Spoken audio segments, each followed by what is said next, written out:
if you would compare League of Legends and Dota to something like hockey or football, or something like Counter-Strike to something like lacrosse or whatever, right? It's a team sport. Whereas fighting games is a prize fighting sport. It's boxing. It's MMA.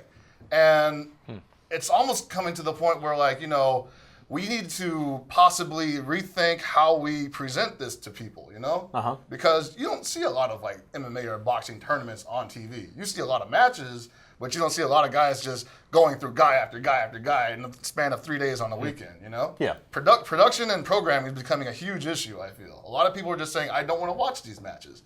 If it's good, you know, and you present it to me in a nice way, I might catch it. Sure. But mainly, I want to watch the guy who's probably going to win this tournament. Of course. Or this guy I've seen to win another tournament. I want to watch my favorite player. I mean, that's a problem that a lot of other esports circuits have had to go through, too. I remember way back in the StarCraft days, people wanted to invite the same 8 players to every tournament because they knew they would draw viewers, you know? Yeah. Or like top 8 Sundays in fighting games have disproportionately much higher viewership than the rest of the bracket. Well, you're right. It's actually funny. I you know, just not to sidetrack you, but it was a topic brought up today, as a matter of fact. So it was discovered that MLG is going to be doing the regional finals, and it's going to be like an invite, you know, based on the rankings and leaderboards or ladder, right? Whatever the format is going to be for Halo World Championship.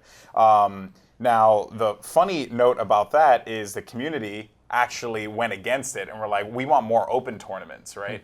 But I went on this, you know, popular community called Team Beyond for Halo, and I was like, hey guys, you know, the fact of the matter is, like, people want to watch the best in the world play. They don't want to watch evil geniuses versus, you know, fluffy pillow surfers, you know, round one. Unless fluffy pillow surfers turns out to be godlike. Yeah, which I would argue 10 times out of 10 they're not. You know what I mean? Right? Like They're almost not. They're But what almost chance they are, man. Terabad, right? Millionaire. And it's like the argument's always, you know, but what about the amateurs? And it's like, yeah, you're still going to have your opportunities, Exactly. Yeah, of but course. like, you know, people want to watch, you know, the best in the world play. Like, I want to watch PPMD, you know, face off against Mango, right? Exactly. Like, I want to watch even Mike Ross play, you know? No, like, Mike Ross is a good player.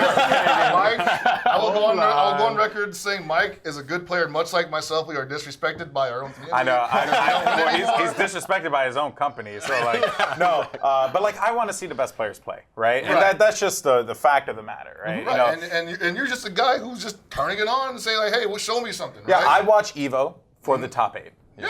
I don't watch anything else besides the top 8. But at the same time, like, you need that build-up. At least in my opinion, agree. you I need to agree know with that you. this guy went through the gauntlet of like 1,000 other players to like make sure that he's the top. No, totally. And cutting to just top 8, I'm not sure.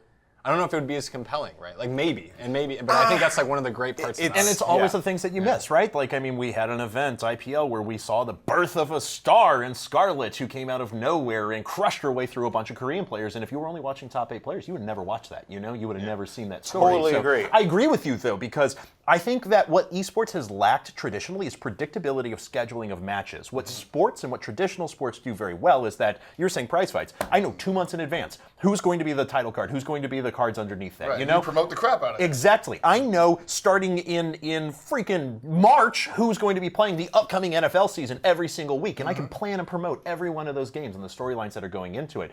Esports does not do that, and I think focusing on your top teams, maybe even moving into more franchise systems as we've seen some leagues contemplate, could possibly do that.